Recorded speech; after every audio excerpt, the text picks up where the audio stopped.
Oi, gente, sejam bem-vindos ao Frame a Frame, o podcast de curtas da Rádio TV FAP. Eu sou Rebeca Macedo, aluna de jornalismo, e a cada episódio eu entrevisto alunos e ex-alunos aqui da FAP que fizeram curtas. Hoje eu recebo Ig Graziano e Fernanda Franchi para falar um pouco sobre o curta Sabiá. É um prazer receber vocês aqui hoje, meninas. Muito obrigada. Boa Obrigado tarde. por ter chamado a gente. O prazer é nosso. Bom, passando para lembrar que o filme está disponível no YouTube. E antes da gente começar, a gente vai conferir um trechinho desse curta.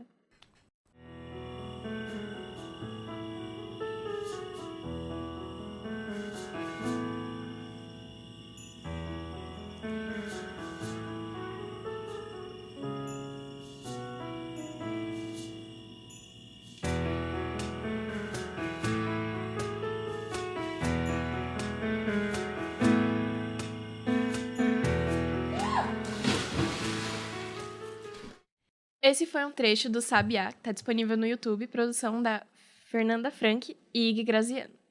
Bom, agora pra gente começar o nosso papo, eu queria saber um pouco de vocês. Ig, você foi a diretora do filme e a Fefe foi quem escreveu o roteiro.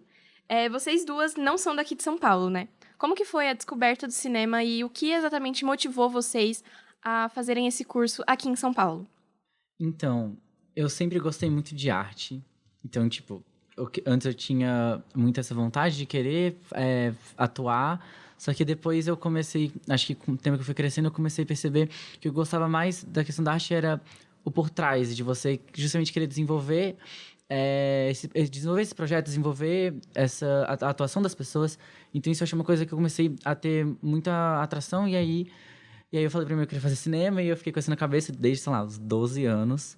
Então, e aí foi isso. E aí eu tenho família em São Paulo, então eu já falei, olha, vou pra São Paulo, né? Só que aí, a minha mãe tava ainda muito retraída pra me deixar ir. Só que depois ela percebeu que pra eu fazer cinema, eu tinha que ir pra uma faculdade boa, então, aí é isso. Então, aí eu vim parar aqui. É que nem a Ig, eu também, desde pequena, já sabia que queria fazer cinema. Impressionantemente, mais ou menos na mesma faixa etária, de 12 anos. E eu lembro que, assim, o cinema pra mim era uma coisa muito mágica, porque na minha cidade, enquanto eu era criança, né, Ijuí, salve, não tinha cinema. E aí eu tinha que ir pra uma cidade vizinha pra assistir filme, e isso gerava toda uma ansiedade, né, uma expectativa pra assistir o filme, então era um momento muito especial pra mim. E eu também sempre fui muito ligada com a questão artística.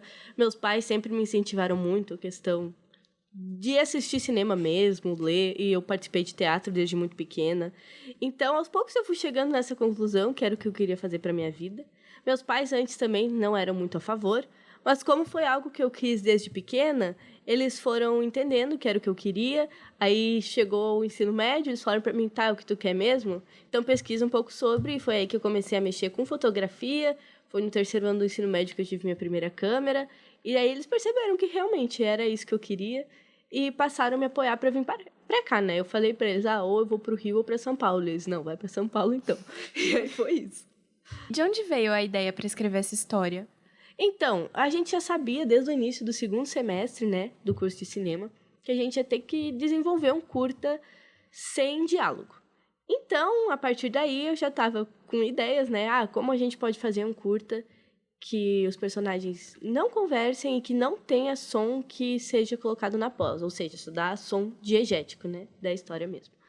E aí eu comecei a escrever Sabiá, partindo de uma ideia realmente fazer algo sem som. Eu fui muito inspirada na época pelo filme 8,5 do Fellini, que tinha várias cenas assim, então eu pensei, eu quero fazer uma coisa assim, só que mais brasileira, e aí que vem a estética do curta, né? E acho que foi meio isso, quando chegou o momento da gente gravar, o roteiro já estava pronto, a gente conversou e ficou por isso. E esse foi o primeiro roteiro que você escreveu? Não, a gente já tinha feito outros, mas eu acho que foi o primeiro gravado, assim, de fato. Não, teve o Clarice. Teve o Clarice, mas esse foi por fora da faculdade. Dentro da faculdade foi esse, eu acho. Uhum. E você, Ig, foi a sua primeira experiência na direção e por que te interessou o Sabiá? Então, eu já, assim, primeiro semestre eu já tinha dirigido um curta também. Então não foi a minha primeira experiência dirigindo, mas acho que foi a primeira experiência que a gente teve, assim, um pouquinho mais tempo de pra gente, trabalhar melhor o roteiro em questões dramáticas e tal. Então... mas sobre o roteiro em si, o que eu gostei muito, que eu tinha falado pra Fê, é que é um roteiro que dava pra gente trabalhar muito uma parte onírica. A gente trabalhar uma questão... não trabalhar com esse naturalismo. É uma questão de a gente querer fazer esse questionamento do público sobre o que tá acontecendo. E isso não só, tipo, pela narrativa, mas também isso esteticamente, na foto e na arte. Então isso foi a coisa que eu mais, tipo assim, achei que daria pra trabalhar, que eu achei interessante pra gente fazer pro semestre, sabe? É principalmente, realmente, por ele ter uma influência muito grande do Fellini, que já traz essa parte de sonhos, de o que é realidade, o que não é. A gente tinha boas referências e pôde brincar com isso. Então você diria que foi tranquilo dirigir um roteiro que não é seu?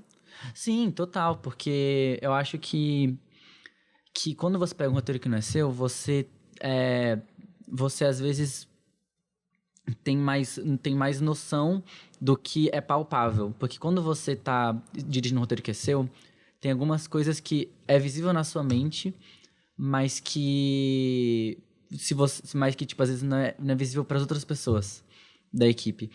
Já como é um roteiro que não é meu, então é uma coisa assim que eu pego do zero e eu consigo ver o que é palpável, o que dá pra eu fazer com isso em relação à arte. Então é uma coisa que a sua imaginação, quando lê o roteiro, vai completamente diferente quando é um roteiro que você mesmo escreve.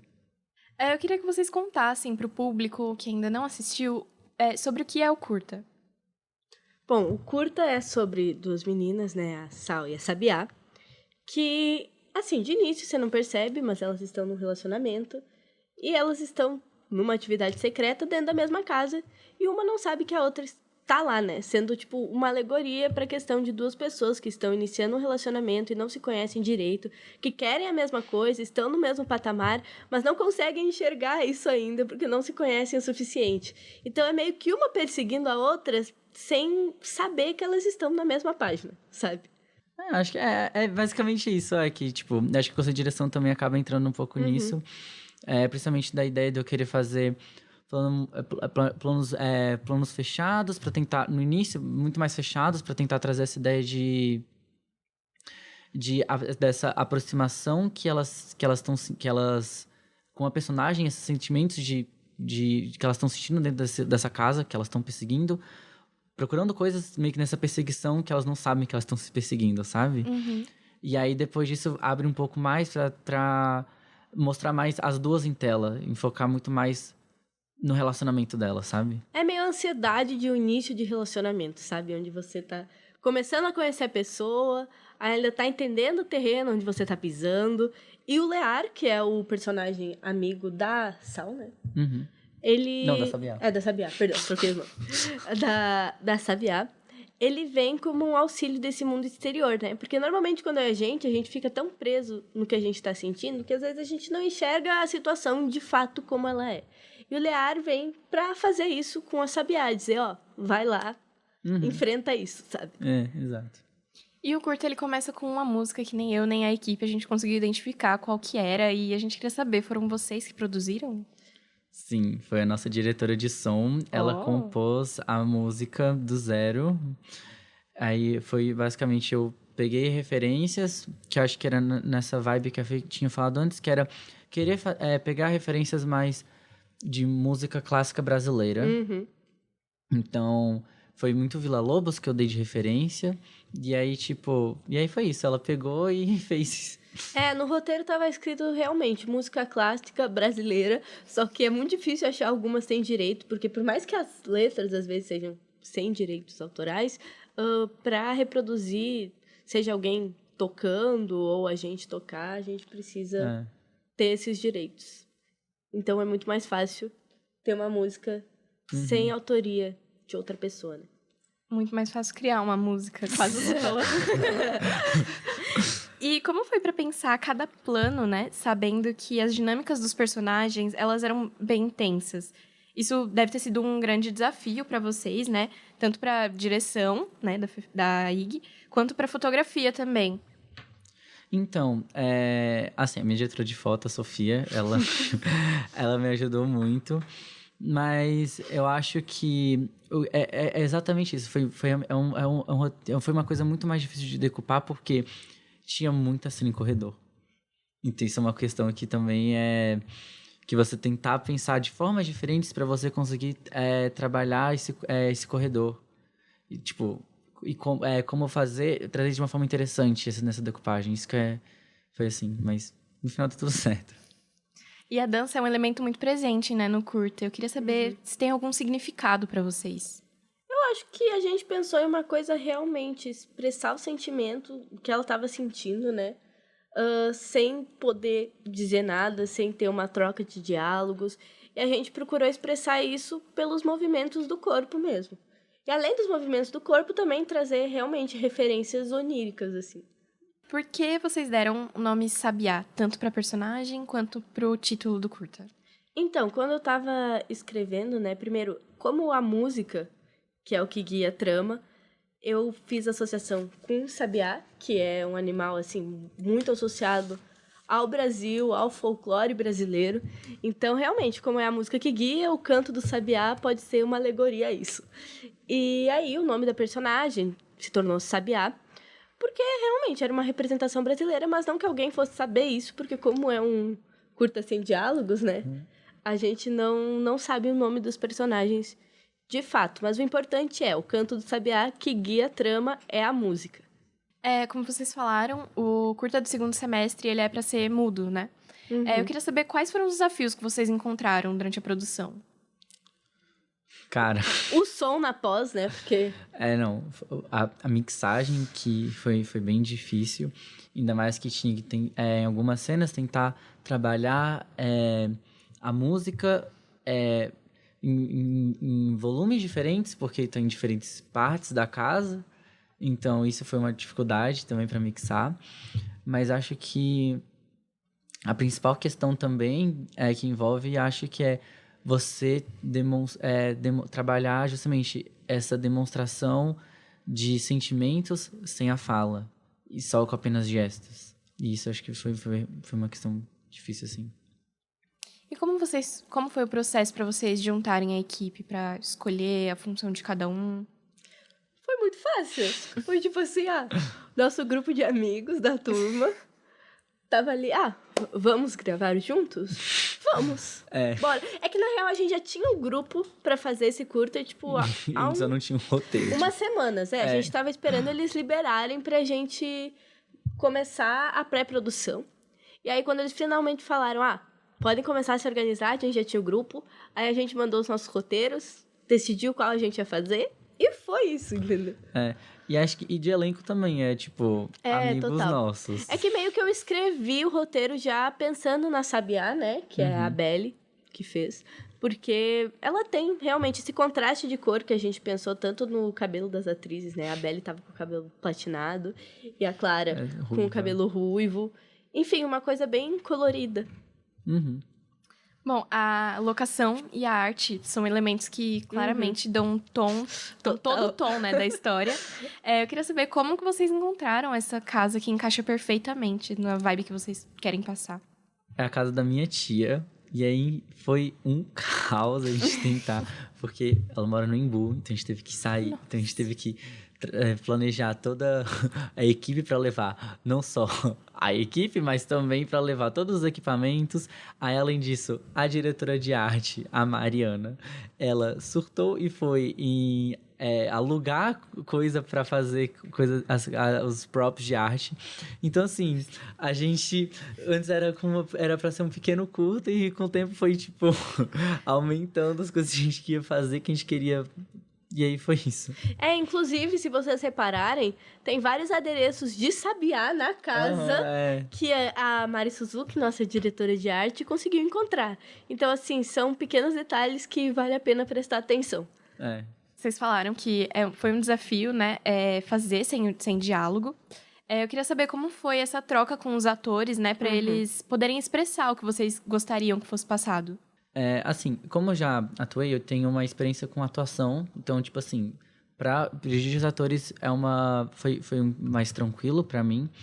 Mas eu acho que também por ser um curta bem pequeno e trabalhar muito dessa questão onírica, eu dava muita liberdade de troca com os atores. De eu querer conversar com eles sobre as intenções dos personagens E acho que foi isso mesmo, assim.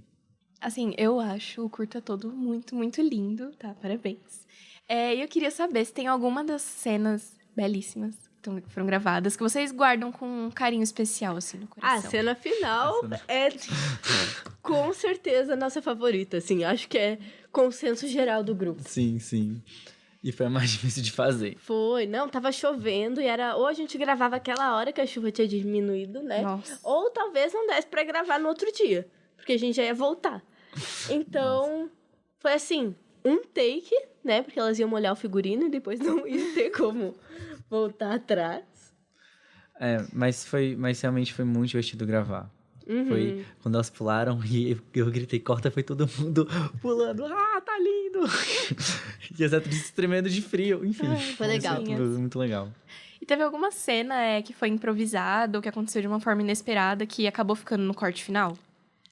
Tem a cena deles interagindo, né? Sabe? Aí o Lear. Porque na cena que eles estão na sala, eles estão procurando coisas, eles começam a pegar umas chaves. E os atores, eles só combinaram entre eles jogar chaves e eu fiquei, meu Deus, ficou muito legal isso. Então, acho que foi isso mesmo. E a parte da dança, eu não quis fazer um stage específico, eu quis deixar livre, porque eu acho que era aquela coisa que estava inicialmente no roteiro mesmo, que era de ser uma coisa mais poética e de liberdade mesmo pra atriz, sabe? Sim. E tem algum perrengue que vocês passaram que agora vocês lembram, dão risada, assim? Foi realmente a questão da chuva. Chuva. A gente teve que adiar vários planos. O bom é que a gente estava adiantado, sabe? Tava tudo já, sei lá, umas 2 horas adiantado do que era pra ser. E aí começou a chover muito e vários planos que a gente ia gravar não rolaram por causa do barulho da chuva, né? Que o som, como tinha que ser só som diegético, era meio difícil, porque a gente tinha que gravar o som dos passos, das ações, enfim, som ambiente. E também a questão das cenas exteriores, né? Que a gente teve que deixar pra mais tarde. A cena da sala, eu lembro que a gente tinha uma hora de ficar esperando, porque tava o sol batendo de uma forma que ficava ruim, então a gente tinha que esperar. Que aparecer refletia uma na câmera. nuvem pra não ser... Enfim. E vocês têm alguma interpretação do curta que vocês acham que é o que o público... Vocês querem que o público entenda? Ou vocês acham que deixar isso aberto para uma interpretação livre é o ideal? Eu acho que, assim, o roteiro em si, ele tem uma intenção clara, né? Que é, estão em uma casa, as 2 mulheres estão num relacionamento, mas elas 2 estão procurando a mesma coisa, que é uma metáfora, né? Pra, tipo, uma resposta do que a outra quer. E elas não sabem que estão na mesma página. Mas isso não precisa necessariamente ser o pensamento de todo mundo que assiste. Eu acho que realmente é um curta que você pode ter diversas interpretações e no momento que ele vira do mundo, é do mundo. O que eu acho legal é justamente o espectador olhar esse curta e ficar questionando sobre o que é, sobre o que acontece. E uma coisa que que a gente conversou desde o início sobre o roteiro era que a gente queria fazer uma história com um romance lésbico, porque é uma coisa que não tem tanto, não só no cinema, mas no cinema brasileiro, inclusive. Então a gente queria muito trazer isso. A gente queria trabalhar muito esse romance sáfico bonito e ainda... e meio poético, assim, sabe? Acho que Até isso. porque se você for perceber, a maior parte dos filmes LGBT, né, que ganham certo destaque, são com homens gays. Normalmente série e filme. E não que isso seja ruim, mas tanto eu quanto a Ig, a gente domina mais a parte feminina, né? Então, foi pra esse lado que a gente puxou. E por ser um dos primeiros trabalhos de vocês, isso ajudou pra vocês a criarem expectativas pros próximos? Eu não sei. Eu acho que, tipo, a gente estava focado no momento. Eu, pelo menos, não pensei muito. Não, eu acho que depois de ver o resultado, é legal você justamente pensar sobre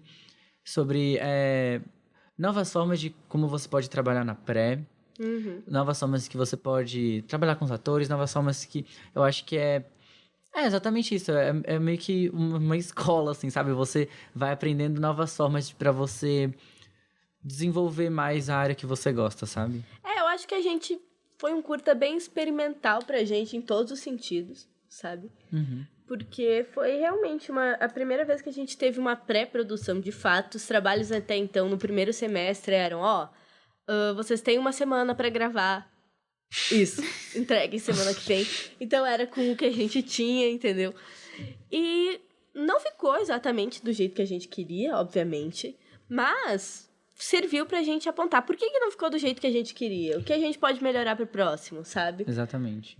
Enfim, o que a gente pode programar já na pré pra no dia não dar errado. Exato, Então, assim, não digo que deu errado, ficou muito legal, a gente curtiu muito, mas, obviamente, um curta do segundo semestre de cinema não vai ser perfeito. E é legal também pra gente pegar a dinâmica de set, porque no primeiro semestre é aquela coisa, não é esse set, assim, com OD e coisas de produção, então, assim, muito específicas. Então, foi esse primeiro curta que a gente teve todo esse trabalho de fazer ordem do dia, plano de filmagem. Então, foi uma experiência pra gente entender melhor como é o campo do cinema, tipo, na indústria mesmo, sabe? Sim. Bom, gente, pra gente finalizar nosso programa, a gente sempre pergunta pros nossos convidados o top 3 filmes da vida. Tá. Quem tiver pronto aí, pode me falar. Quer ir primeiro? Tanto faz. Não, pode ir primeiro. Tá. Eu tenho um filme que eu tenho um grande apego emocional, que é A Sociedade dos Poetas Mortos. Atualmente, um filme que anda muito no meu pensamento, assim, é De Olhos Bem Fechados, do Kubrick. Porque eu acho tudo nele lindo, a foto é linda, a narrativa é muito instigante, enfim, eu gosto muito. E, por fim, outro filme também que eu tenho um apego emocional, que é O Saneamento Básico, o filme, que é um filme do Jorge Furtado, divertidíssimo, e que eu recomendo muito para quem gosta do cinema brasileiro. Você, Ig. Assim, meu filme favorito da minha vida é Rocky Horror Picture Show. Esse filme está nas minhas veias. Eu amo de paixão, de paixão. O segundo que eu vou falar vai ser A Vida Invisível, do Karim. Que esse filme, ele é belíssimo. Você se desidrata quando você sai. Maravilhoso. E um que eu vou falar que eu gosto muito é Scarface também, do Brian De Palma. Que, perfeito. É isso. Bom, gente, o episódio de hoje tá chegando ao fim. Foi muito especial ter vocês aqui comigo. Muito obrigada por tirarem um tempinho pra estar aqui. E, por favor, divulguem pro pessoal as suas redes sociais, onde a gente pode acompanhar os projetos futuros de vocês. Pode deixar. Obrigado. Obrigada. Fala o seu. Tá. Meu Instagram é iggraz. Eu vou soletrar porque é difícil. YGGYGRAZ. O meu Instagram é fefsfrank, com KE no final. É isso. Bom, e não deixem de seguir também as nossas redes sociais, @RádioTVFAP no Instagram e @FrameAFramePod também no Instagram. Muito obrigada por ter acompanhado a gente aqui nessa temporada. Um beijo e até a próxima!